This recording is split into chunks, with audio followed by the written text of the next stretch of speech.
जय श्री जगन्नाथ। आज आम बुलवाक जावा बेंगालुरु सहर उपकंठरे अवस्थित बानेरघाटा नेशनल पार्क। भारतर एक प्रमुख पर्यटन स्थली एवं वन्यप्राणी संरक्षण केन्द्र। 1971 मसीह स्थापित यही उद्यानटी प्रकृतिप्रेमी एवं वन्यजंतु को भल पाउथवा लोकों पई एक स्वर्ग सदृश। आमे आज जाइथिलु कि 12/4/2026 रविवार। या भीतर को प्रवेश करिया पई भिन्न भिन्न एंट्री फी रही।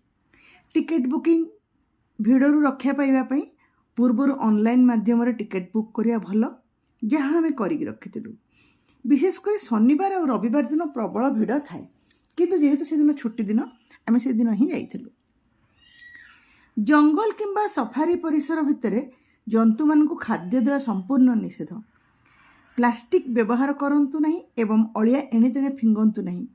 यही कथाटी जानिथिबा सत्वे आमे प्लास्टिक बोतल रे पानी और जरी रे किछि खाइबा नैथिलु, जहाँ प्रवेश पूर्वरु ही सेमानक द्वारा रखा जाइथिबा जाली बाक्स भितर फिंगी देबाकू पड़िला। जदि अनेक किछि देखिया पई थिला, आमे बटरफ्लाई पार्क और जू देखिबा पई चयन करथिलु। सेति पई मुंड पिछा 170 टका पड़िथिला, नहले बड़ मानक पई 120 टका एवं पिलांक पई 60 टका। वर्तमान आमे ए जातीय उद्यान विषय किछि जानिबा। यार प्रमुख आकर्षण हेउछि सफारी। बानेरघाटार सबुठारु बड़ आकर्षण एटा ग्रैंड सफारी।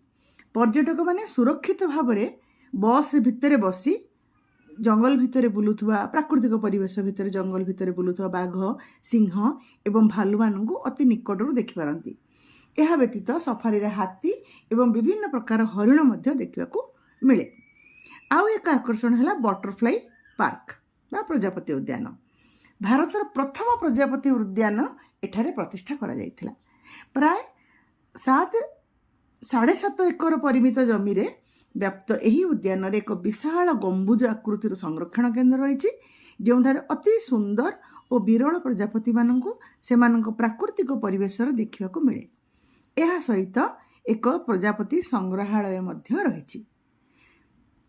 आउ रही कौन ता भितर आ गोटे है आमर बायोलॉजिकल पार्क और जू। ये जो गोटे बड़ चिड़ियाखाना अच्छी, जोठारे विभिन्न प्रकार पक्षी सरीसृप जमतीक साप, कुंभीर इत्यादि स्तन्यपायी प्राणी, विभिन्न बाघ, भालू समस्ते अनेक पशुपक्षी ये अच्छा, जहाँ पिला कौन बड़ मान भी भल लगे। आउ गोटे रही रेस्क्यू सेंटर, जो वन्यप्राणी पुनरुद्धार केन्द्र। यह उद्यान एक गुरुत्वपूर्ण अंश होउछि वन्यप्राणी उद्धार केन्द्र। सर्कस किंबा अन्य स्थान उद्धार करा जायथिबा वन्यजंतु मानकु एठारे चिकित्सा और सुरक्षा प्रदान करा जाय। विशेषकर सिंह और बाघों पर एठारे स्वतंत्र संरक्षण व्यवस्था रही। जदि आमे यही उद्यानर जातीय उद्यानर जदि आमे भौगोलिक परिस्थिति अवस्थिति देखिबा, तार परिवेश देखिबा, ताले कर्नाटकर बेंगलुरु सहर प्राय 22 किलोमीटर दूर रे अवस्थित। एठारे मुख्यतः शुष्क पर्णमोची अरण्य देखा मिले। चंदन काठ, बाउंश एवं निम्ब गछ एठी प्रचुर परिमाण रे रही। पर्यटक मानक पई किछि सूचना देवाक मु चाहिबी, कारण जदि केही देखिबाक आसंती एटा जानिबा निहाती जरूरी। सेप्टेम्बर रु मार्च एई मास भितरे उपयुक्त समय पार्क बुलिबा पई, उद्यानटी बुलिबा पई। सकाळ 9:30 रु 5टा पर्यंत एटा खोला थाए। गोटे मन रखा पड़ो जे मंगलवार दिन ये पार्कटी बंद थाए।